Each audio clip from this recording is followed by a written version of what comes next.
going to be a fun day. I don't have Bailey's and coffee. Top of the morning to you there. With Top the of the Irish morning coffee. to you. When is It's not here.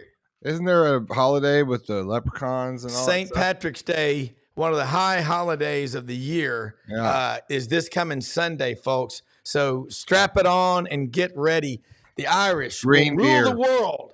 That's right. Day. So, and I'm also, Irish.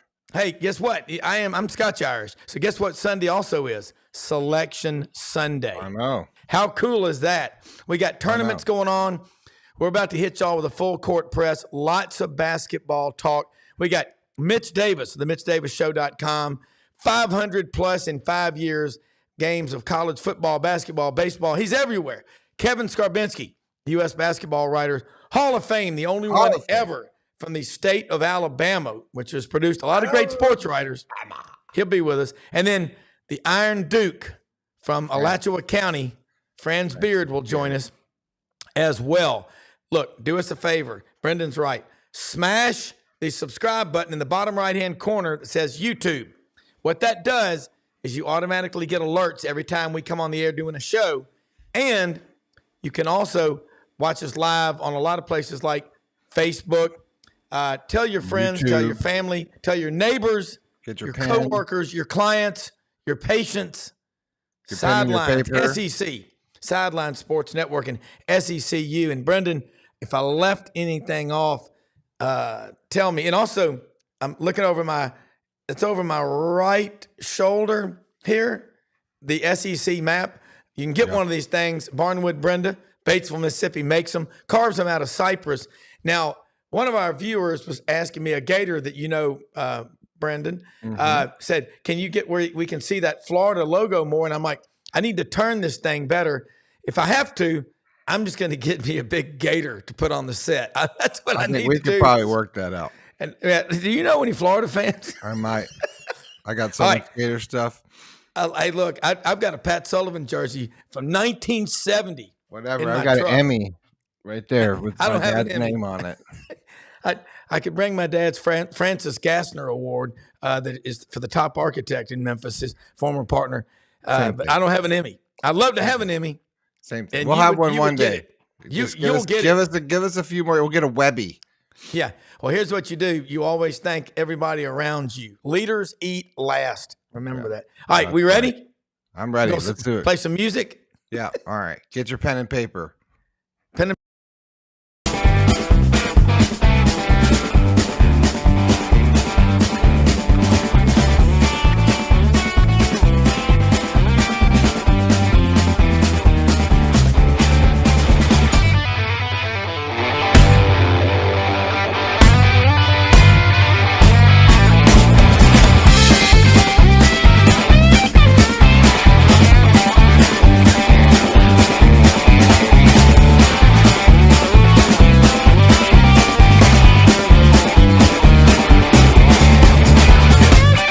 Sidelines with Rob Brown. Talk sporty to me.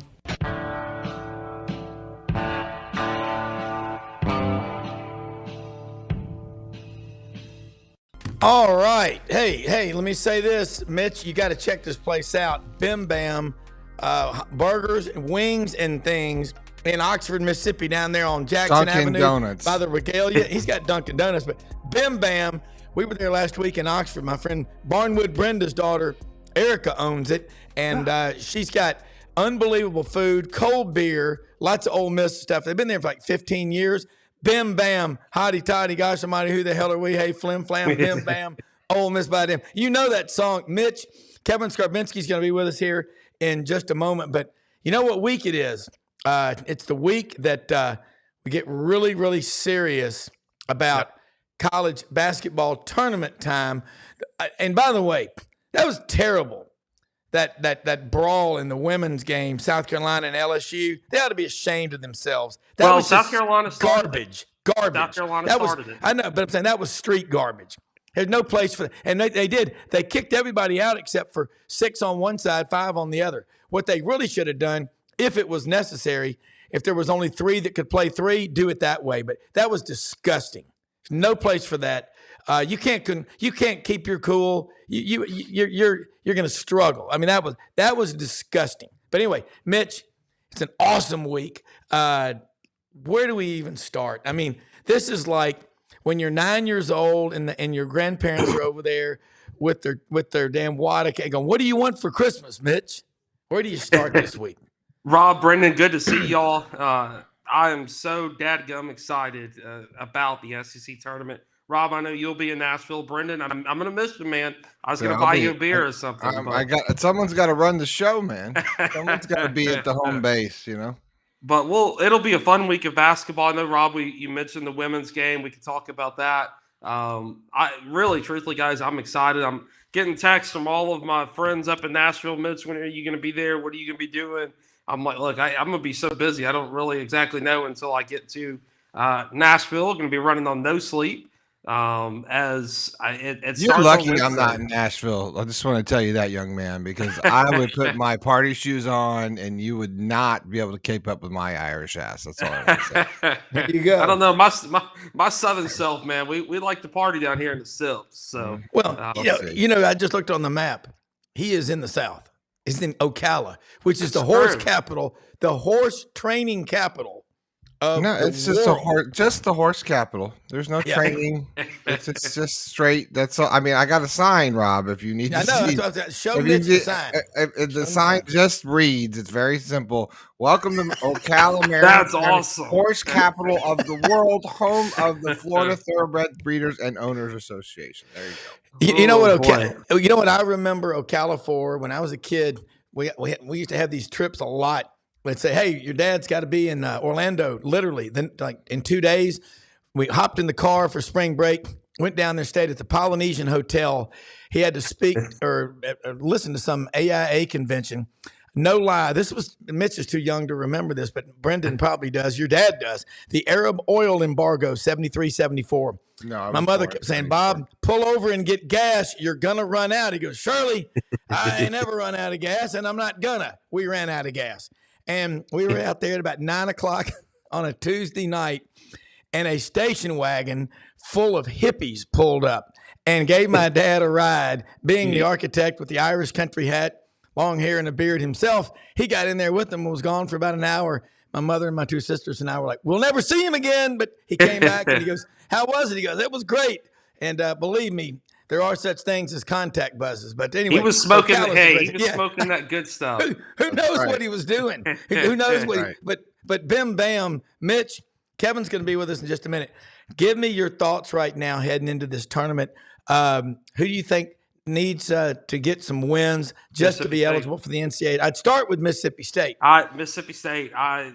This is a weird Mississippi State team. I mean, they can beat anybody in the country. They've proven that. They've beaten Tennessee. They've beaten Auburn. They play toe-to-toe with Kentucky. They were a couple, turnovers away from beating Kentucky. This is a Mississippi State team, man, that they can beat anybody in the country, or they can lose to LSU in the first round of the SEC tournament and go to the NIT. So this is a weird Mississippi State team. Rob, Brennan, I'm making a prediction as my dark horse of the SEC tournament. It's Arkansas. I love what Arkansas is doing right now. I know they lost to Alabama. Things have been a little dicey. But if they can put it together this week, man, I like their draw. I like who they open up with. Other than Kentucky, Kentucky's got a kind of an easier draw, but I don't like how they have to play either Texas A&M or Ole Miss in that second round because of how those two teams are fighting for their lives right now. I mean, they have to win the conference tournament. I think A&M could get in with the semifinals or a championship appearance, but Ole Miss has to win the conference tournament to get into the NCAA tournament. Like Mississippi State, I've been watching Ole Miss all season long and covering them, being around them. Like Mississippi State, they can beat anybody in the country, or they can get beat by anybody in the country, and there's no in between. We saw that Saturday at the Pavilion, and Ole Miss got beat, by 20 plus points there in Oxford. So by Texas A&M, but they went down the College Station, beat A&M the first time in College Station. So really, truthfully, guys, this SEC tournament, I know Kevin probably will agree, this SEC tournament, it is wide open. I don't know who's going to win this. It's going to be a wild tournament. And Kevin, I know Rob's about to welcome you in, but I want to say I hope you're in Nashville because I've been wanting to meet you in person for quite some time.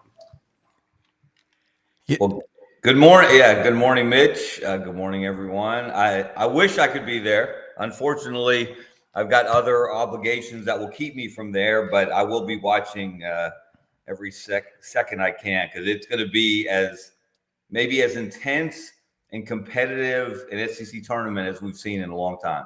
Yeah, and Mitch, Kevin, I told you last year, Final Four weekend was inducted into the U.S. Basketball Writers Hall of Fame. But he's also great football. He's just a great writer. Scarbo knows the Birmingham lead. Be a subscriber to that. You want to, seriously, he came to Auburn when I was in college, moved from Pottsville, Pennsylvania, went to Troy and started covering, at a young age, and was working on his master's at Florida. He's got 2 kids at Florida. But y'all need to be collaborating on basketball, because, Kevin, what's going on in the Southeastern Conference in college basketball is absolutely awesome. I love football. You know that, and I know how much you do too. But these basketball games, you don't miss them anymore. It just doesn't happen. And there are so many big games. Every time you turn around, when you think about how close we were, and I wrote this a few weeks ago, and it seemed ludicrous to even type it on the screen, but we were not that far away from a 6-way tie for the SEC championship in the regular season. Yeah. Couple of games. It was only a couple of games had they gone the other way. If Florida had won out, for example, they could have been in it. If Tennessee had dropped one more, if South Carolina had beaten them the last week, it would have been a 6-way tie. We were that close to a 5-way tie. Yeah. In the conference. So, and it's not a case. Sometimes when you get a situation like that, it's a sign of mediocrity. It means nobody is really that good, but that is not the case this year. There's a handful of teams that could win in Nashville this week. Yeah. There are multiple teams that could make a run at the Final Four. You get the right bracket, you get on a streak, you get the right draws, the right matchups. It's at a very, very high level. I know that. Yeah, I absolutely love it. And I stream all the TV stations out of Birmingham, WBRC, WVTM, and 3340. And I look at what, Andy Kennedy is doing with UAB. College basketball in the state of Alabama has gotten really big. Mitch, it's like baseball, college baseball in Mississippi. Mitch, kind of take on what Kevin just said. It's not a sign of mediocrity this year. It's a sign of a good league. I agree with Kevin. And I in 100% agreement with that. And what's crazy is when you look at the talent across this league, and look at Mississippi State. They've got Josh Hubbard and Tolu Smith. Yeah. You go over to Ole Miss, they've got Matthew Morrell, Jalen Brackenford. They've got those 2 guys. And then you go over to Alabama, they've got who they've got. All these programs have really good ball players. It's not just Kentucky anymore. And, my dad and I were talking, and he's going to Nashville with me this weekend. He's going to be there as a fan. And he was talking about, hey, I've been reading on the message boards where it's not going to be just Kentucky fans in Nashville. It's going to be Alabama, Auburn, Tennessee, Mississippi State's going to be bringing a couple thousand people. And it's going to be every SEC school taking over Nashville. If you look on the tickets on Ticketmaster right now, they're going for $100, $150 a piece per session. This is not just a Kentucky session. This is per session. They're going for $100 a piece. It is so awesome and so insane to see this conference do so well in basketball. And, obviously everybody knows I grew up a Tigers fan. My dad's side is all Kentucky fans. I grew up around college basketball. I grew up around SEC basketball.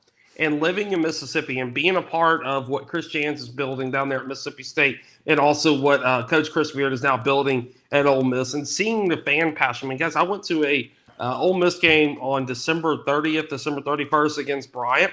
There were students on Christmas break wrapped around the arena at the pavilion just to get in to see the Ole Miss Rebels. That was when they were undefeated at home. They were on their hot streak. That is the type of passion that I want to see across the conference, and that's what we're seeing. I saw my dad the other couple weeks ago when Kentucky came down to Starkville. I said, hey, this is Mississippi State's, I think, 10th or 11th sellout of the season. They sold out for several non-conference games. They packed out the Tupelo Convention Center when they played North Texas in early December. And what we're seeing across the conference is so many people get invested into basketball. And what's so awesome as well, and I don't know about this with Auburn and Alabama and other places, but Ole Miss and Mississippi State the last 2 or 3 weeks has really given the fans the opportunity to go see the basketball game first and go out to the basketball game, pack the basketball game, and then right after they can go over to softball or baseball and have a crawfish bowl and have tailgating and all that kind of fun stuff. They're offering drink specials and a lot of great things are happening. And I can only really speak for what's happening here in Mississippi, but I see it across the SEC. And that's just what's so awesome about this conference right now. I'm so excited to get to Nashville. And guys, Rob, I know I'll see you there, but it's going to be a hell of a weekend up there in Nashville, Tennessee. I'm looking forward to it. It is. Yeah. Well, there's no better example of that than what Auburn has done, because historically, Auburn has been one of the worst basketball programs in the conference. Now, there have been exceptions, obviously, and I feel like I've been lucky. Yeah. You know, I started 40 years ago in the business at a time when Sonny Smith had really elevated that program with Charles Barkley, with Chuck Person. You know, my first year with the Birmingham News as an Auburn beat writer was Chuck Person's senior year. They went to the Elite Eight and were tied with Louisville with 3 minutes left in the game. And that Louisville team, the never nervous Purvis Ellison, went on and won the national championship. And that was at a time Auburn was going to the NCAA tournament 5 straight years. Alabama was winning the SEC tournament on an average of every other year under Wimp Sanderson, and they were making Sweet 16 runs on the regular. And, you know, and it hasn't always been that, but Cliff Ellis had a great mini run with one of the best teams I've ever seen in '99 with Chris Porter and Doc Robinson. So, you know, you can go on, but what Auburn has done since Bruce Pearl got there, and it's not just winning, it is the students embracing the team, the school embracing the students. When they built that new arena, they built them their own entrance, their own concession stand. They cater to the students. They camp out overnight, and not just for Kentucky, you know, as one unfortunate national outlet discovered with a misbegotten tweet before one game when USC came and they attributed the camp out to Bronny James. No, it's because they go to see Auburn, and that's ideally what you want, right? You want your home fans to go to see the home team. Used to be when Kentucky came to town, if you were Auburn, when Kentucky came to town, when Alabama came to town, obviously, that they would show up and stand up and be loud and proud. But now it's every home game. Auburn has created the jungle, and it is a jungle for visiting teams. I just one loss there this year to Kentucky. So it's the passion for basketball has always been there. And again, I've been around this game for 4 decades, but it has been intermittent. It hasn't been consistent, and it has become consistent in Auburn and Tuscaloosa and Starkville and on and on and on. Yeah. And we're seeing that. Perfect. And we're seeing that in the women's game. You know, I've had the privilege of covering women's basketball the last 2 years, especially being since down here in Mississippi. I mean, I went to I've been to several Ole Miss games this year. I went to the Ole Miss State game, Ole Miss LSU. A lot of attendance records being broken across the women's sport. And I know what happened yesterday, and we can talk about that if y'all want, whatever. But what happened yesterday is a microcosm of the women's game. And really, truthfully, guys, I've gotten a lot of heat, and I've gotten tired of some of the comments that are being made about Caitlin Clark or about Angel Reese or any of those players. Man, I tell you what, women's basketball is just as exciting as the men's game because it's so pure, and you've got the fans support. I agree with that. You've got a different generation of fans there, and I wrote this in an article, and I think I said it on a podcast. You know, I went to the LSU Ole Miss women's basketball game. You had young women out there. I mean, as young as probably 5 or 6, 7 years old out there. Miss Angel Reese going over there and getting a picture with these young girls, or yelling out some of the Ole Miss players. And Coach Yo is one of the best about it. After every game, no matter if it's a win or a loss, she tells the fans to stick around, and she comes out and takes pictures with every single fan in the stadium. And Kim Mulkey does the same thing. Dawn Stanley does the same thing. That's what the SEC has turned into. There's a lot of negative going around about football and the realignment. I wish football would kind of do its own thing. Yeah. But for every negative that's going on about football, look at all the positives that Craig Sankey and the previous commissioners have done for basketball to kind of pave this way to where, hey, Nashville is going to be a vacation spot in the middle of March for many SEC fans, or Greenville, South Carolina is where a lot of people go for the women's tournament. I know they broke attendance records this weekend. So that's kind of where we are with this conference, and it's awesome, guys. I love having the opportunity to cover Ole Miss and Mississippi State with an emphasis on those two, but also this conference that I've grown up around. It's pretty dadgum cool. You're right. And Kevin, just like what Mitch said, I've been saying the women's game, we all know that. It's as pure a game as there is. And I worked in Channel 3 in Columbus. Coach Champy used to come over on Sunday afternoons, and Roger Manus and Reese Davis would do the Sunday afternoon show when we worked at Channel 3, WRBL News Channel 3 on your side on 13th Street in Columbus. So, and I got to be the beat reporter for Auburn. That's pretty cool. So, having been that I'd been to school there, so I kind of liked it. But I also remember something Kevin, Coach Dye said one time. Some guy, I'm not kidding you, called from Pine Level, Alabama. And you know where that is. It's south of Montgomery, above Greenville, not too far from Evergreen. But he said, let me tell you something. He said, you know your football program is good when you just load up the station wagon full of youngins and chillins, as he would call them, and you come up there, you're going to see Auburn play. You don't care who you're playing. That's what they've done in basketball. And like my son Wilson, I'm like, you going to the game tonight? He goes, Dad, I have a finance or an analytics test tomorrow. I cannot sleep outside, but that's what it became. And I was there at Auburn. We went to 5 straight NCAA tournaments. So Sonny Smith was so nice to me as a writer for the Plains. He would invite me into his office and just say, come on by and visit. You grew up in that era, and you're never going to change. You never forget the people that mentored you. But Kevin, I'm just going to just let her rip, man. Start talking about the passion of the Southeastern Conference fans and a conversation you had with former Commissioner Mike Slab that sort of laid the foundation for this, because this is gold, and people get pen and paper handy. We always joke about nobody has a pen and paper, but take notes from what Kevin says because it's great. Wait a minute. I don't know what I would do without these. I've got so many of these. If you could see my desk, it's covered in legal pads. See, look at here, pen and paper. I take a lot of notes. I mean, yes, I have to write. I retain things better if I write them down rather than just typing them on the computer. But oh my gosh, I mean, I've had such an unbelievable experience being around basketball people, and that's one thing that I think endeared me to them. Look, I like football. I mean, you can look behind me. Football has been a big part of my life and my career, but I love basketball.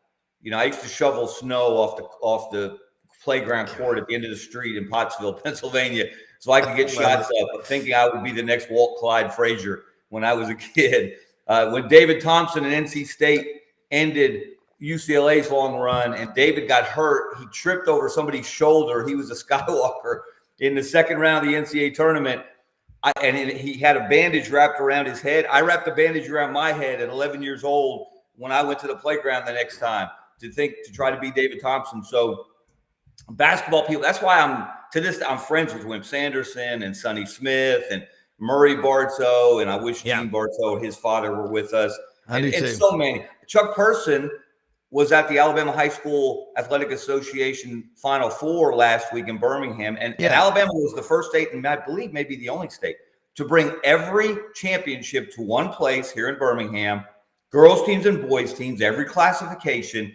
That did so much for the sport in this state.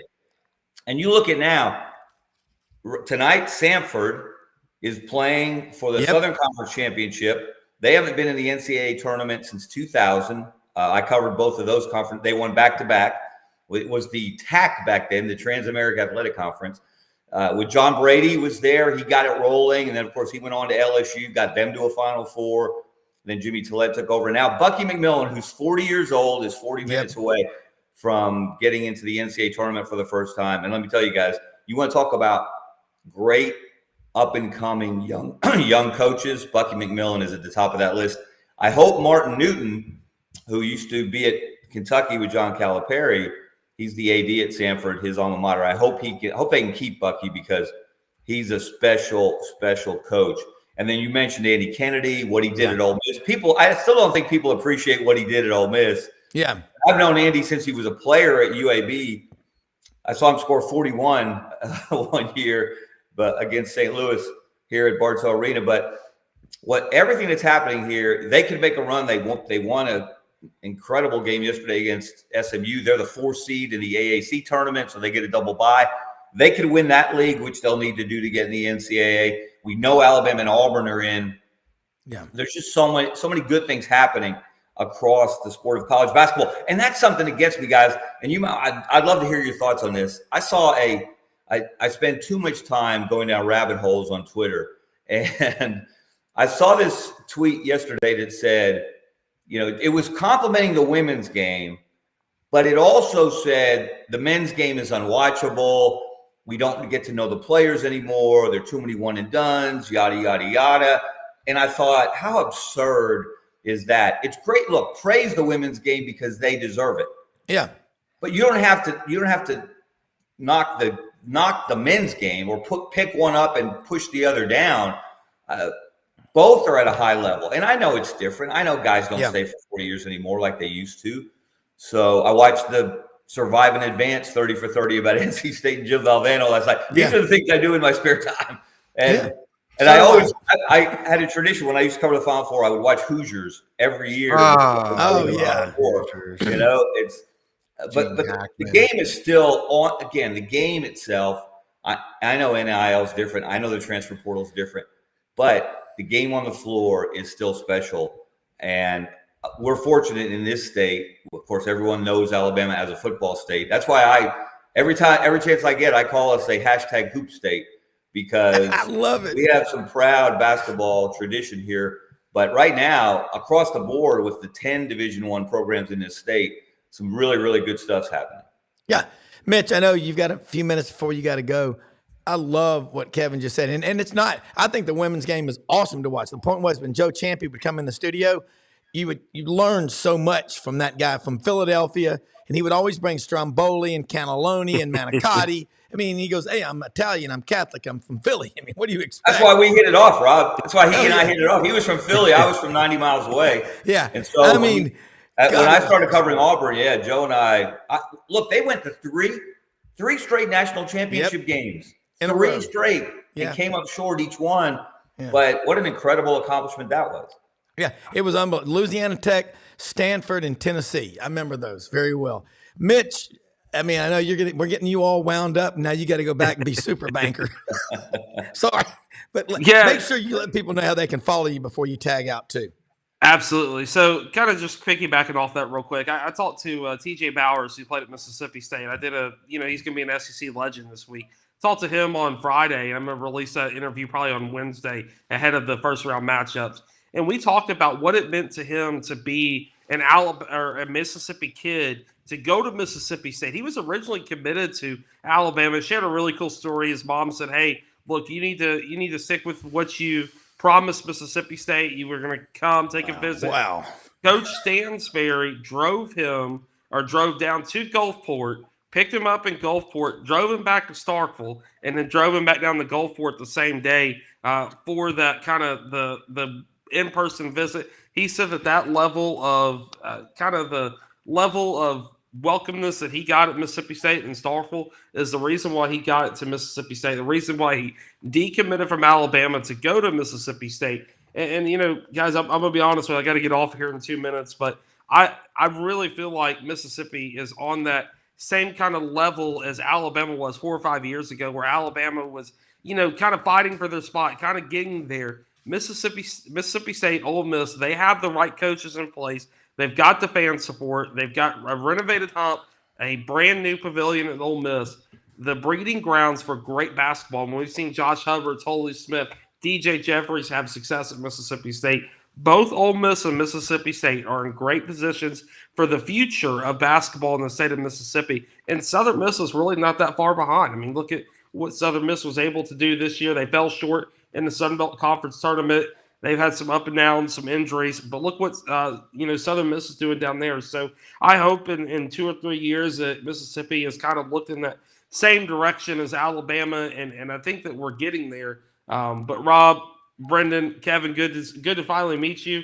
I wish you were going to be in Nashville, man. That would have been a lot of fun. But Rob, Brennan, thank y'all for having me on. Y'all follow me on Twitter, Mitch_Davis_8, Facebook, Instagram at The Mitch Davis Show. Podcast is on Apple and wherever else at The Mitch Davis Show, and also TheMitchDavisShow.com. I'm going to be in Nashville from Wednesday through Sunday. I'm going to be covering Mississippi State, Ole Miss, and then once they get eliminated, if they get eliminated, then I will be covering the other local teams around the Tupelo areas, so Alabama, Auburn, LSU. So I'll be covering those teams as well. So should be a lot of fun. I'm really looking forward to it, and I really appreciate y'all having me on today. Hey, love it, man. Ask a lot of good questions, and your nickname is 500 plus now. So appreciate it, guys. I love that movie. That's for you, Mitch. That's for you. The little Hoosiers on the way out, buddy. Okay, little Gene Hackman. Come on, man. We can do it. Y'all have a good day. I appreciate you, man. Thank you, Mitch. We'll bring in Franz Beard. Kevin, who Dennis Hopper reminds me of? Franz Beard. There's a lot of similarities. Dennis Hopper getting up on that sideline as the Iron Duke slurps on a. Y'all all remember going to 7-Eleven? Remember you got a Slurpee and you got a famous it'd be a baseball player. Like, remember the great pitcher for the Oakland Athletics, Vida Blue. I mean, I collected those things. Rod Carew for the Minnesota Twins. I love it. But, man, this basketball talk, Kevin, before we go to the Iron Duke here and bring him into this basketball, because I'm going to just watch as y'all two. I mean, this is like being up there with Beethoven and, all the greats in one place. But for him to say Mississippi is where Alabama was 3 or 4 years ago, to start looking at Alabama as a benchmark, that's a sign.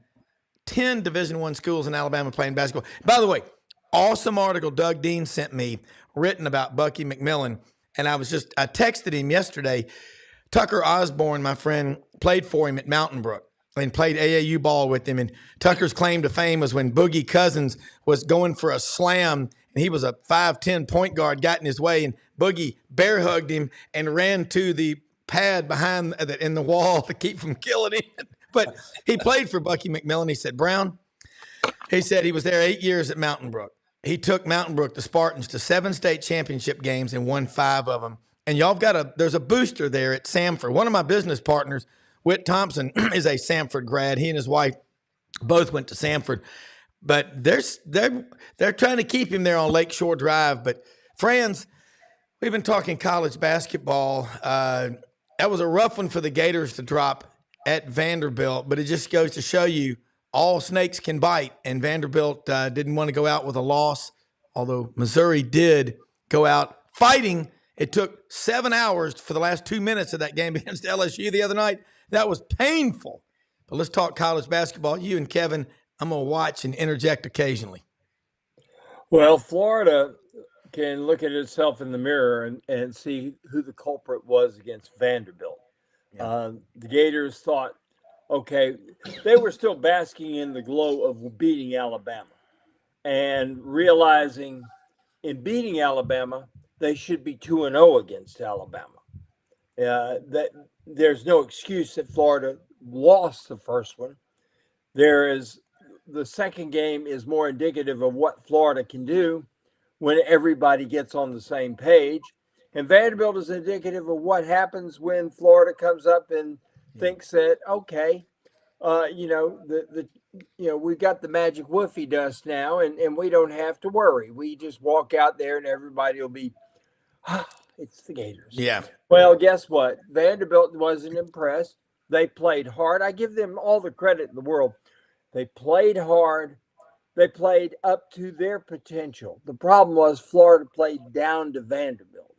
And this is what you worry about when you get to tournament time, is so many good teams play down to that level. That's how you see 116 upsets. That's how you see 215 upsets in the tournament, is teams come there and they play down to the level of the team they're playing instead of making that team come up and play at your level.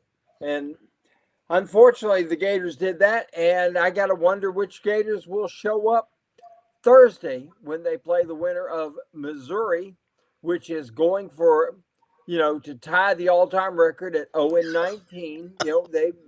They've done a reverse run of the table, and give them credit for that, because it is hard to lose 18 straight games. It is.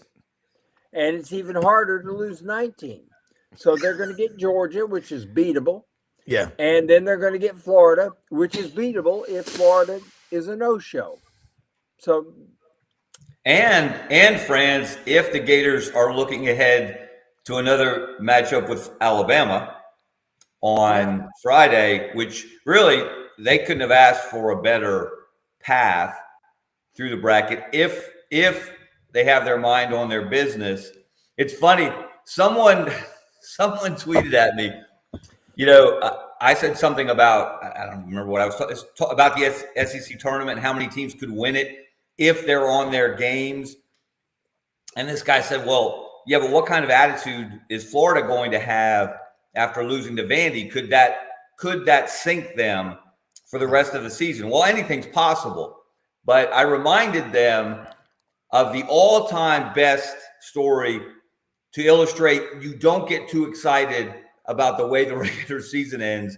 In 1987, I saw LSU in the last regular season game, came to Auburn, lost by 38 points, 100-62. The next week, they went to the SEC tournament final. I think that was the year Dale Brown didn't sleep, stayed up all weekend. They pushed a great Alabama team with Derek McKee, Jim Farmer, and those guys in the final. Then in the NCAA tournament, LSU made a run to the Elite Eight, where they were stopped by Bobby Knight and his phone hijinks at midcourt. And that Indiana team, of course, with Steve Alford, went on to win the national championship. So we have to be careful, I think, sometimes to read too much into one game, or certainly the last game of the regular season. It can be a sign that something's amiss, but it also, like you could say, it could be a temporary thing. They were still floating on the elixir of beating Alabama the way they did down in Gainesville. If Florida's dangerous, look, we've all seen what they can do when they're at their best, but nobody's at their best every game. Can you summon that for 3 or 4 games in Nashville? That's the key this week. So here's the thing that Billy Donovan always said that I've always remembered too. He says, tournament time is not who is the best team. It's about who wins, for example, at the SEC, 3 or 4 games in a row. It's about, in the NCAA tournament, who goes 6-0. Florida won the national championship in 2006 and 2007. 2007, they could have beaten the Celtics. They could have beaten the Lakers that year. They were that good. Mm-hmm. They ran to the tournament and they just blew people out. And they were better than everybody. 2006, however, you can say that UConn and North Carolina and Duke were better teams, but they all got upset. LSU and my buddy John Brady took care of Duke. Oh my goodness, what an upset! Everybody said, "Well, gee, that's a real upset." Well, it wasn't. They had Glenn Big Baby Davis. They had Brandon Bass. They had better players, and John, a lot of people put John down. John flat out could coach, and Lord have mercy, if you've seen his wife, the boy can recruit. My God. He can. But it's about, the SEC tournament is about who's going to go 3-0 or 4-0. It may not be the best team, but it will be the team that got the best draws, that got the best luck, etc.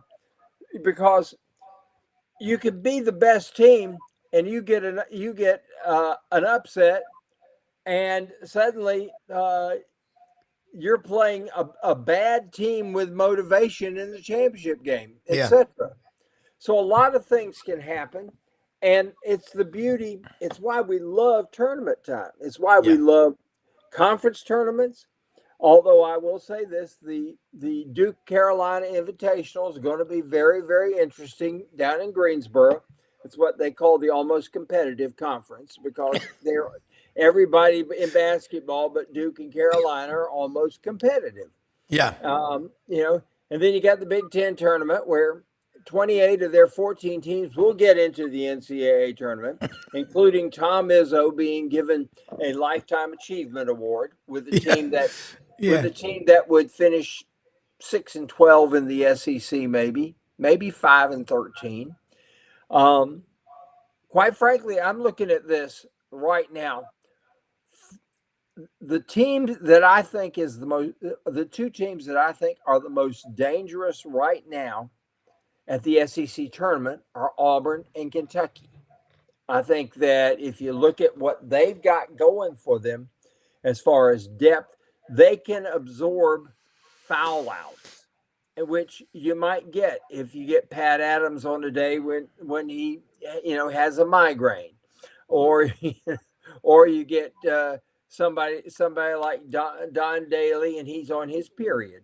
Hey, friends, somebody had a great comment or Doug Shows at his best / worst. Someone said, why does he pronounce it Shows? And they said because shows would be too obvious. Yeah. Well, you know great point. If you ask any coach in the SEC who they want calling a game, their biggest game, they'll all say Shows. Every single one of them will say Shows. They love him because here's what you get with Doug Shows. The way he calls the game the first 5 minutes is the way he will call it the next 35 minutes. We have too many officials that call it the first 5 are one way, the next 30 are a certain way, and then the last 5, it's all hell breaks loose with them. Yeah. And that's how you get the Missouri LSU game there the other night. But you want an official who in the first 5 minutes how he's going to call the game. Ted Valentine, to me, is probably the best official in the country at setting the tone of how the game is going to be called. You're going to know, okay, do I need to get Ric Flair and the Four Horsemen and and Ole Anderson and Lars Anderson out on the court with me because we're going to do some wrestling, or do I need Belafonte to kind of swing and sway with us? And you're just going to know with Ted how it's going to be called. And this is a big fear of so many coaches when they get to tournament time, is that they're going to get a zebra crew that has never worked together. They got 3 guys randomly picked out. They've never worked together. And it seems like all of a sudden you got 3 guys pulling in 3 different directions. Yeah. It happens a lot. Well, friends, Kevin, elaborate on that part. You get the officials, people know these guys by now. And the nitpicking calls, tit for tat. It was Sonny. I was listening to Sonny Smith and Andy Burcham on the Auburn app Saturday against Georgia. And Sonny Smith, being a coach, 9-time Hall of Fame coach from Roan Mountain, Tennessee, he was making some comments. He goes, it's getting a little chippy out there in this Auburn-Georgia game. He goes, these guys, most of them played in Atlanta or in the area around Atlanta, so they know each other. And these officials have got to control this stuff right now. I think Franz is right. We talk about in football about matchups, and always think about, but what's most important is the matchups on game day. Are they as important in basketball as they are in football, along the lines of what Fran just talked about? Oh, absolutely. Okay. Sometimes you just get a bad matchup in a tournament. Florida, for example, is a bad matchup for Alabama because Alabama does not have that size. They don't have bigs that have offensive games. They have some athletic bigs, but they don't have Charles Bediako as a rim protector, which is why their defense has been so horrible this year. They've been 1 in the country in offensive efficiency, and they keep dropping lower and lower. They were over 100 in defensive efficiency the last I checked, and that's not necessarily a recipe for success in the NCAA tournament. Whereas that's why Auburn, Franz, that's a smart pick to make a run, not only this week in Nashville, but beyond, They were in the top 15 in both offensive and defensive efficiency. They've been good. Now, they've been good on both sides of the floor consistently throughout the season. And that's why the matchups matter. And that's why, again, Florida is a good matchup against Alabama for Florida, not so much for Alabama. So, yeah, those things really, really matter. But it seems to stand out, too. The officiating, and Franz hit on it, consistency is what coaches are looking for. Yeah. Let me know early how this game's going to be called so my team can adjust to it. And that has a huge difference. Again, I mentioned I was watching the Jim Valvano NC State 83 30 for 30 survive and advance. And in that championship game against Phi Slamma Jamma in Houston, Clyde Drexler got in massive foul trouble. In the fourth foul, he tried to dunk over Terry Gannon, and Terry Gannon basically tackled him, put his arms around his legs. They called a charge, which was one of the worst calls in one of the biggest games ever, and got Drexler his fourth foul early. So those things matter, and have an outsized influence on how a basketball game is going to end up. As a coach, you remember Bobby Knight was notorious for influencing officials. I mean, he did, but y'all have both been courtside a lot, and I kind of start doing some fast-paced back and forth. But Franz, when you're down there on the court, how much is too much interaction between a coach and an official before that official goes, all right, I've had it? What's the leash? Well, here's the problem with Bob Knight. Bob Knight would sit there and scream at him, and unfortunately, the Zebras knew he was right 90% of the time. One thing about him that I learned in my interaction with him is that he was a stickler. He was like Steve Spurrier is when it comes to playing golf. There are no mulligans with Steve Spurrier. He does not play recreational golf where it's hit to you're happy on 1 in 10, and any putt within a foot and a half is good. That's not Steve Spurrier's way. And Bobby Knight is exactly the same way, or was, excuse me. He's gone now. And he would get there, and how he influenced officials so often was because he'd argue with them, and they knew he was right. They knew he was right. And all of a sudden, they started getting calls because there were things that normally they might overlook that they knew Bobby Knight had screamed at him about and that he was right about. Yeah. Then you get guys that are just really, really great intimidators. Coach Krzyzewski, looking like the weasel that he is, would get there like this, and the officials would just clam up. Got a lot of good calls. I was at a Wake Forest, North Carolina game, and this is in 1970, and Dean Smith went to adjust his tie. He got called for a technical foul by the official who said, "You said I was choking." He was turning his tie and pulling his tie down because the game was getting ready to go to overtime, and it was like something like about 88-88, and they ended up calling a tech. Charlie Davis shoots 2 free throws. He scored 44 that night, and Charlie Scott scored 43. What a great shootout!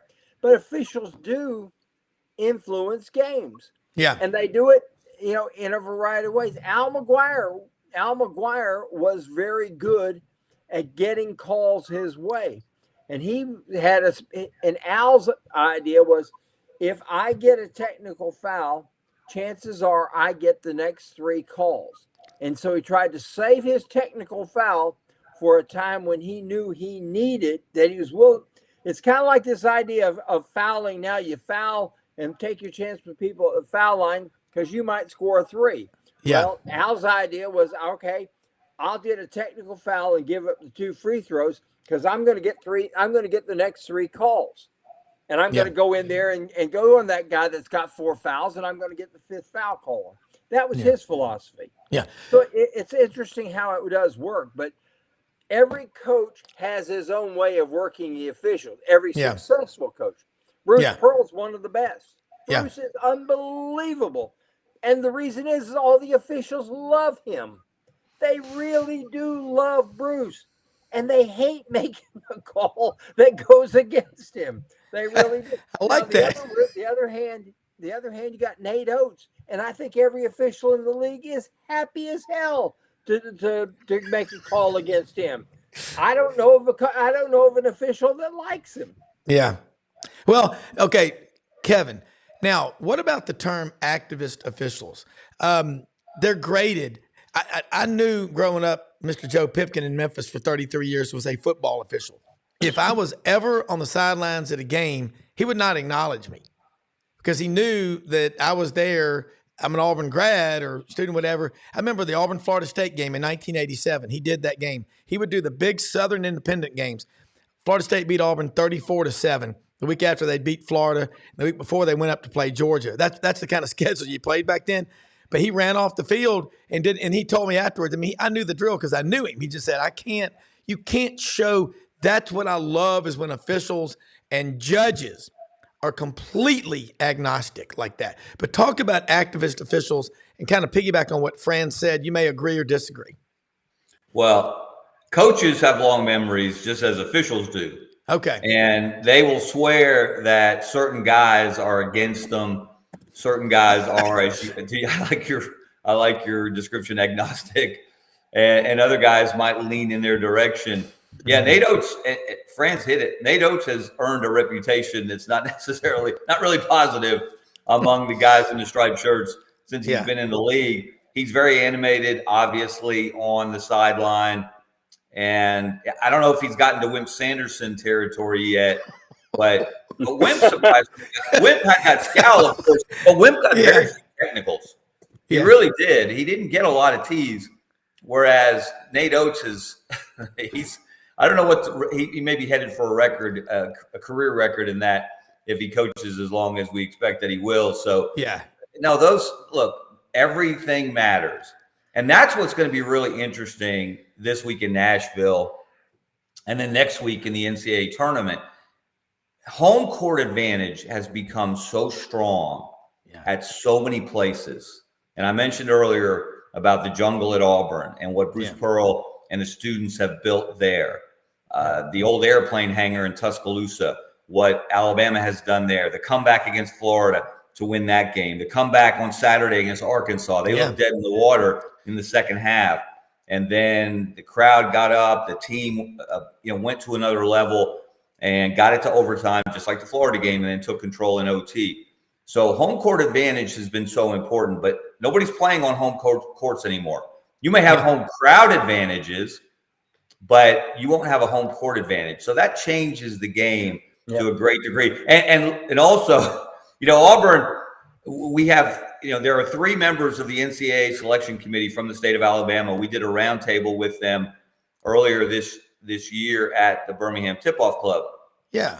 And they were joking about how they heard Martin Newton, the Samford athletic director, is on the committee, and he was assigned, they're all assigned to a different first and second round site. And Martin was assigned to Birmingham last year. And let me tell you, the folks from Houston and Iowa, especially Houston, were none too thrilled that they had to play Auburn, a lower seed, in Birmingham. That wasn't a big deal. Iowa was an 8, Auburn a 9 seed. But when number 1 seed Houston had to play number 9 Auburn with a home crowd disadvantage because the Tigers had so many fans in there, Kelvin Sampson and company were not thrilled, and they let Martin Newton know about it. He said, I learned I had a whole bunch of new names that week talking to the Houston people. So, that kind of thing matters. And, of course, Auburn will probably be sent to Moscow this year for a regional after getting that advantage last year. Well, it's interesting what y'all are saying about the tournament where they send the teams and all these committees. But Martin Newton, we had him on the show last year. God, he knows basketball. I mean, we all know what CM Newton did, but I just think it's really neat that we're having this discussion about how much influence college basketball, how much it's being influenced by the Deep South. And I watched Duke, North Carolina the other night, Saturday. Man, that's the Iron Bowl. It's so intense. And again, when you go to those games up in the Carolinas, they're as into it as we are about our football in the Deep South. But again, you think about what you said with Nate Oates. You think about what you said with Bruce Pearl. I'll throw another one. It's interesting is with a coach like Nate Oates. Would y'all say that he runs a system? It's system basketball, and if he gets into an X's and O's match, he gets taken out of his comfort zone, that he struggles. I mean, that's what Dave Tompkins, one of our Savant Friday guys, said, and he's an Alabama guy from Mountain Brook. But I think there's something to that. But he still wins a lot of games. Well, here's the thing with them is if they can't space the floor enough to get 3-pointers, they're going to lose ball games. Particularly now, they're 2-3 on neutral courts this year. Kevin made a good point about that. Florida's 4-2 on neutral courts. There's Florida's losses are to Virginia and Baylor. Those are their 2 losses on neutral courts.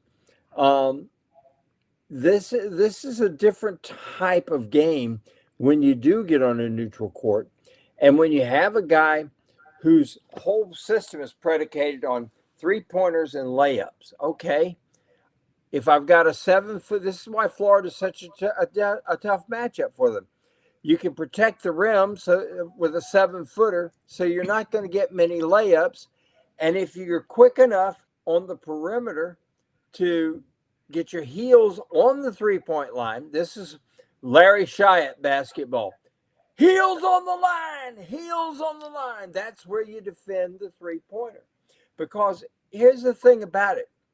They may still shoot the 3-pointer, but if your heels are on the line, instead of shooting from 22 feet, they're shooting from 24. Shyatt had a whole system down where he had somebody mathematically analyze it. And the difference for example, at 22-6 and 23-6, you're maybe a 38% 3-point shooter at 22-6. You may be a 21.4% shooter at 23. That's why you put your heels on the line. Yeah. And Alabama has to be able to get open threes in their comfort zone, not out of it. This is why Kentucky's so dangerous. You got some bombers there at Kentucky that they're open when they get off the bus. Reed Shepherd has no. Yeah. God. Reed Shepherd first off has no conscience whatsoever. I mean, if he's got the ball, he figures he's got the shot.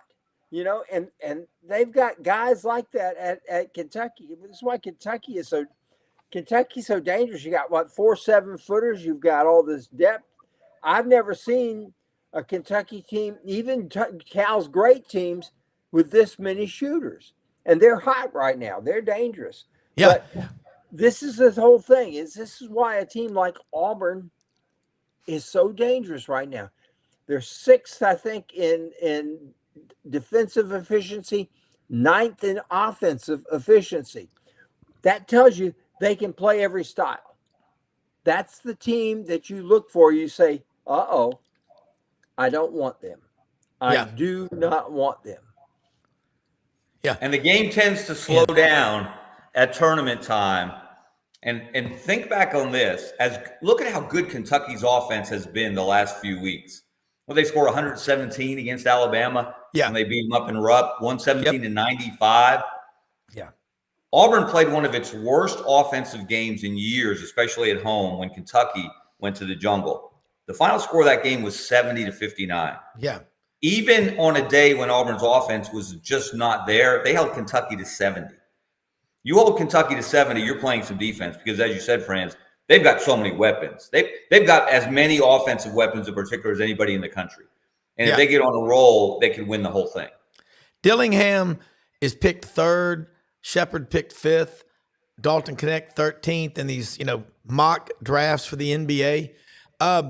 Who's y'all's SEC Player of the Year? I've got some questions for both y'all. We'll go back and forth here in the last few minutes. But, Franz, give me your Player of the Year. Dalton Connect is going to win it, okay? Period. The best player in the league is Zion Pullen. and I'm just going to tell you the best player in the league. The second best player in the league is Reed Shepherd, and neither one of them are going to touch the MVP. Yeah. But the players that are going to matter in that, the factor in it, you got three of them, and that is Dalton Connect is going to factor in there. Mark Sears is going to factor in there, and John I. Broom is going to factor in there. John I. Broom has been unbelievable. He is a guy that, as we were talking about, name the style, he'll play it, and he's going to be good in it. Yeah. And but Dalton Connect's going to win it. Okay, Kevin Scarbinsky, Johni Broome from Tampa, so pretty good player. But Kevin, give us your player of the year and others. Well, it's obviously going to be Dalton Connect. When Auburn went to Knoxville, I was at the high school state tournament, and my son texted me from Gainesville and said, Dalton Connect is the best basketball player I've ever seen. And I said, hold up. I said, hold up. You ever heard of MJ and Steph and LeBron and Kobe? He said, I'm telling you what he did in that second half against Auburn. What he outscored him? He outscored Auburn, I think, in the last 27 to 21 the last few minutes.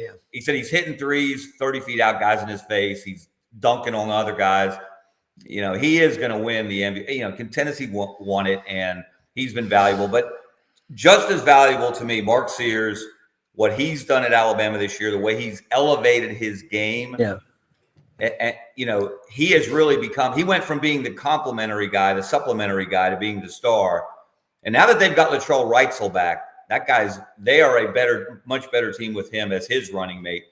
And Johni Broome, how do you not love Johni Broome? Yeah. How hard he plays, how consistent he is.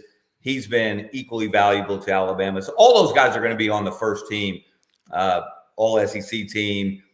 We didn't mention Antonio Reeves from Kentucky, how good he's been. So, again, he's just another one of those really strong weapons that Kentucky has. So your all SEC team will come from all of the guys that we just mentioned. But Connect's going to win it. As good as Antonio Reeves is, he's the second best player on his team, which is amazing. Kentucky may have 8 first-round draft picks on that team. You think about that. That's scary good. If they all get their game together and they all get their heads together at the same time, that is scary good. Well, think about how many schools don't have 8 first-round draft picks in their entire history ever playing basketball for over 100 years. And I think both of y'all and your son's not that far off. I mean, we all remember, look, 1979, March Madness, Larry Bird, the hick from French Lick against Irvin Magic Johnson at Michigan State, Indiana State game. For whatever reason, and Kenny Loggins, this is it. Make no mistake, that Dick Enberg. I mean, that was the one that made March Madness what it is today. And it's $1 billion plus deal for basketball. This week, lots of people are out on spring break. I mean, a lot of my guys on my team at work are out. It's going to drive me crazy this week. They're turning their phones off, but you got to unplug. All right, let's give a guide. Let's give some advice to people. You've got the multi-screen thing where you can watch 4 games at once. Remember Elvis used to have all the TVs. I've been to Graceland a couple of times. He had TVs up to watch all the network newscasts every night. What would Elvis have to do today with 5 zillion channels? I don't even want to guess. But Franz, I'll start with you first and then Kevin. What's the best thing for a college basketball junkie to do? And I'm hoping Bucky McMillan will text me back. Tucker gave me his number. We had him on last year, and I know he's kind of busy today. He's got a conference championship. But whoever, the article that was written that I read, by the way, was fantastic. Yeah. And The Athletic. Yeah, it was so good yesterday. It was the writer. Do you remember the writer's name? It wasn't K Long. I can't remember the name, but it was Kyle so Tucker. good. Kyle Tucker wrote Kyle that. Tucker. Yeah, exactly. God, it was good. But anyway, Franz, give Joe Sixpack out there, Floyd R. Turbo American. I am Floyd R. Turbo. How do I watch all this basketball? Because it's going to be like taking a drink of water from Niagara Falls, isn't it? Well, one of the great things about having a computer with tabs is you can have your TV going, And you can have your computer with about 6 tabs with games on. That's the great thing about it, is that you can do that. So this week is just the warm-up week. Let's face it. I know. This is the warm-up week for me. For me, it's like a godsend that they'll have the SEC championship on a Sunday, because they've got the ACC championship. The Duke Carolina Invitational will be on Saturday night in Greensburg, and then we got the SEC on Sunday, and they'll close it out with another boring Big Ten game, and we'll hear everybody gushing about, boy, I'll be really shocked if oh, come on. It's the Big Ten. Give me a break. They do not. When's the last time they won it all, France? The year 2000. Yeah. 2000. When is the last time they won it before that? 1987. 87. They won it again in 89 with Michigan. Steve That's Fisher. right. That's right. Glenn Rice. And Steve Fisher. They have, and if it weren't for Bobby Knight, they would have never won any. Because they were content to be a football league, and then along comes Bobby Knight, and they're going, oh, damn it, we got to play this game. We got to get our boys out there in shorts and stuff. Oh, my gosh.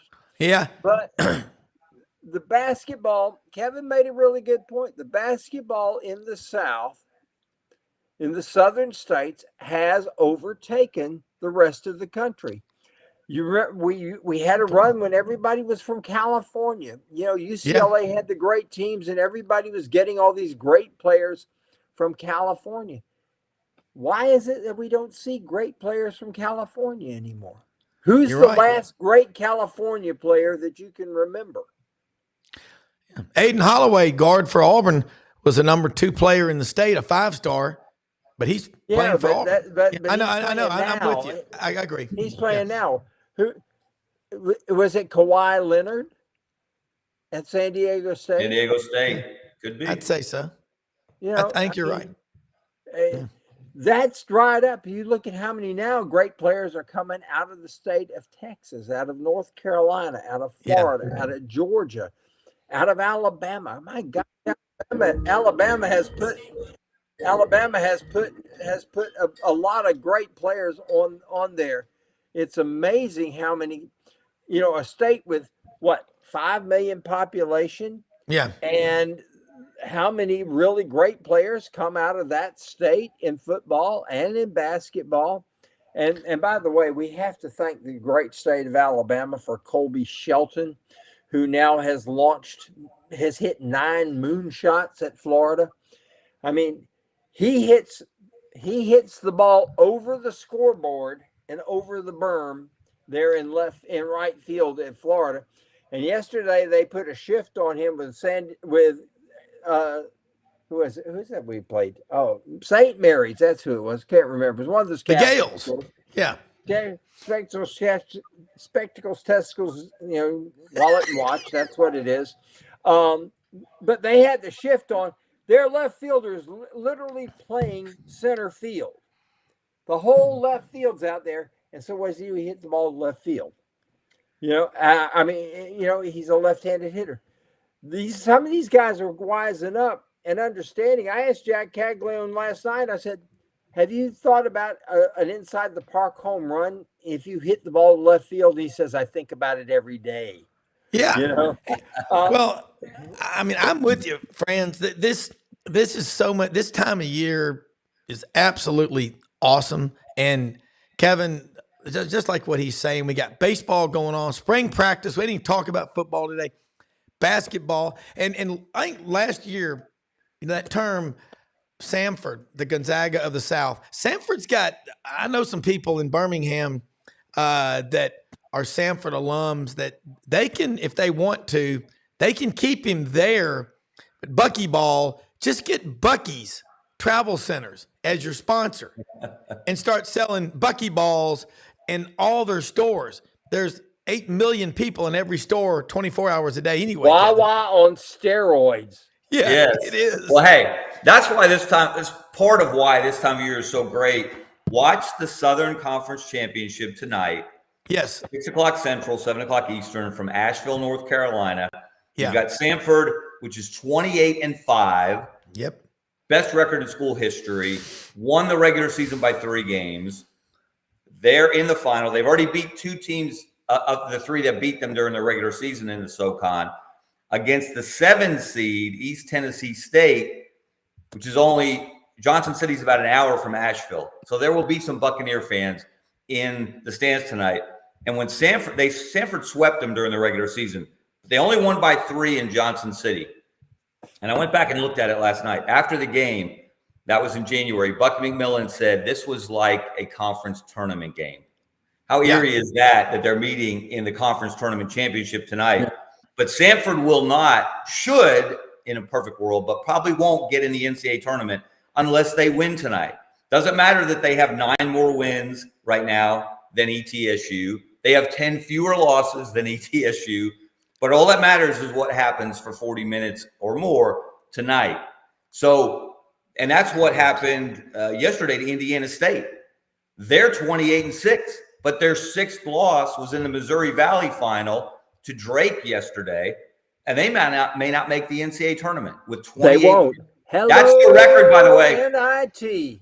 That's the record, guys, and kudos to Steve Berkowitz from USA Today. He tweeted this yesterday. 4 teams. The record for most wins and not getting in the NCAA tournament is 28. It's happened to 4 teams. 2 of those teams were coached by Cliff Ellis, our old friend at Coastal Carolina in 2010, 2011. They won 28, but they lost in the finals of the Big South tournament. So they didn't make the NCAA. I hope that doesn't happen to Samford tonight, because I'm telling you guys, if Samford wins tonight and they go to the big dance, they're going to be a 12 or a 13 seed, right about where Alabama and Auburn are going to be as a 4, a 3, or a 4. Yeah. I don't think. Now, Greg Byrne from Alabama is on the committee. Martin Newton from Samford is on the committee. Unless the other guys on that committee have a really cruel sense of humor, I can't see them matching Alabama and Samford in the first round. Maybe Auburn and Samford, but whoever, if that happens, when that happens, I'm going to think positive. Samford's dangerous. They are very dangerous. They play in somewhat like Alabama. First of all, they press constantly. They go deep into the bench. Everybody plays like a hungry wolf after a quarter. They play with effort, intensity, intelligence. And watch Jermaine Marshall, number 4. He's their senior leader. He plays at another level of effort and intensity, just like Bucky McMillan teaches and the way he played. So watch that game tonight. I love these one bid league conference tournaments, because it is all or nothing for those guys. Well, and let me say this real quick. The 5-minute warning, it will be over in 5 minutes, real quick. Charlie Graziano, the hype to the jump ball at the beginning of the Samford-Purdue game with the 7'4" giant. And look at people paid attention to that. But hey, real quick before we go, let me say something. You like good-looking clothes, get out there. I'm wearing some Duck Camp stuff and a Filson Jack shirt today. Hewlett and Dunn Boot and Clothing Company on the Square in Collierville, open Monday through Saturday, 10 a.m., 6 p.m. Also, the Vitamin Shop, Olive Branch in Oxford, Mississippi. Matt Price, Justin Ross. The new location in Oxford, 3,800 square feet. You go in there, you won't get the blank stare. They know what they're doing. They know their products. They're there to serve. They're there to help you. And it is planting season for 3 weeks now, believe it or not, guys. It's March 11th. The crop dusters have been flying around here. They're getting out in the fields. They're planting. Chad House, the great folks at houseindustriesinc.com. Check them out on the website. They make all the agricultural equipment, the Betta Roller, the pulverizer, the Betta Chopper, also the aerators for catfish farms. I'm not kidding y'all, guys. Yesterday morning, crop dusters were coming over the house over here at the farm, 20 feet above the house, and they dipped below the tree line at one point in the yard here on the property. I mean, these guys are incredible pilots. So, I thought that was the Auburn team playing. No, it was Mr. Gimbel, the county extension agent, driving the plane around here from Green Acres. Hank Kimball. Yes, Hank Kimball. I love that. And there are people like him out there. Guys, we got just a few minutes. Absolutely awesome. I cannot thank you enough, both of y'all, for sharing your time with us as Mitch Davis and our incredible executive producer, Brendan Big Gator Martin. But God, I love this time of year. And the stuff about, like you're right, tonight at 6:00, must watch TV. You got to watch what Bucky McMillan, he's 40 years old, and he grew up everything's happened is the article. Kyle Tucker. Go Google this article, people. Listen, reading is like lifting weights with your brain, swimming 2 miles, or running a 10K. It's so look how literate y'all are. And Mitch, y'all read a lot. I read a lot.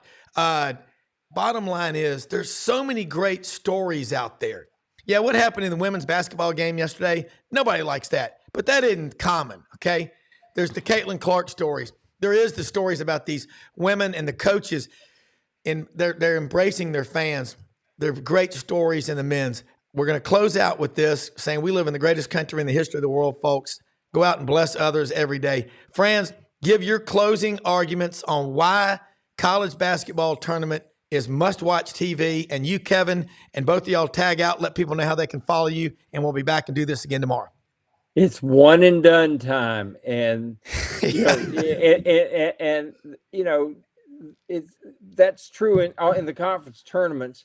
But for a lot of these teams, it's one and done, because if you don't win, you are done, because you're not going. As Kevin just pointed out, Indiana State, they're going to the NIT. I mean, the Mo Valley is not going to get 2 bids this year. Not when they give 37 of them to the 14 teams in the Big Ten. I mean, they're going to have bring out your all alumni team, at Wisconsin and throw them in there, and things like that. It's a matter of one and done right now, and it makes it exciting. It makes it worth watching, because you're going to see the thrill of victory, the agony of defeat, and the heartbreak of psoriasis all on one stage every single night for the next month. Yeah, I love it. I absolutely love it. Look at the snacks and stuff. This is awesome. Somebody's ready. Somebody's ready. Kevin, Tucker Osborne, working down there at Montgomery.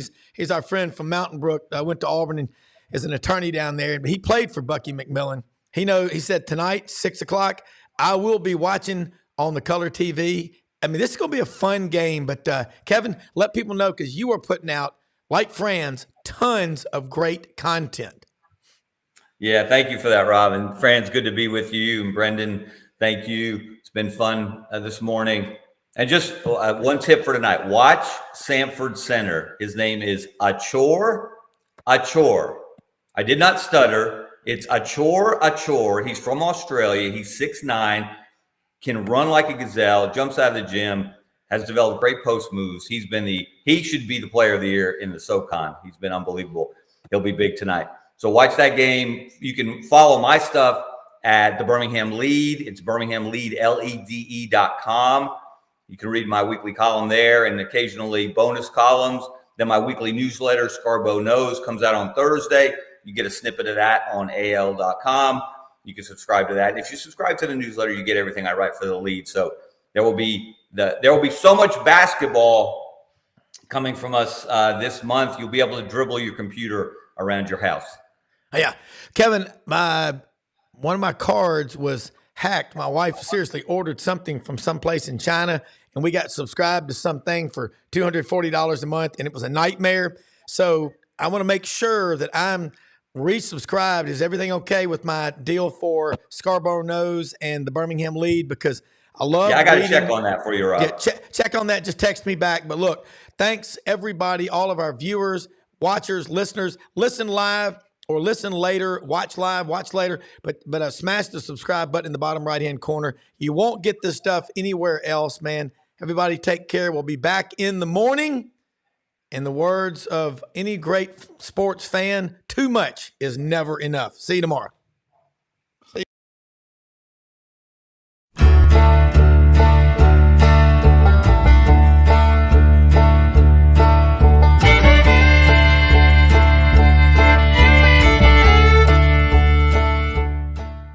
In a perfect world, you'd set a health goal and results would happen overnight. In this world, the real world, it takes time, dedication, and the right support to achieve your best self. The Vitamin Shop's health enthusiasts are here to make sure you're not wasting a single moment on the wrong supplements. From the highest quality sports nutrition and superfoods to the most sought-after trends, you'll find a huge variety of science-backed solutions for every goal, and the people to help guide you along the path to greatness. Unbelievably, every 2 minutes in our communities, a child is either bought or sold for sex. I am Ari Dickey, board member for the Nashville Anti-Human Trafficking Coalition.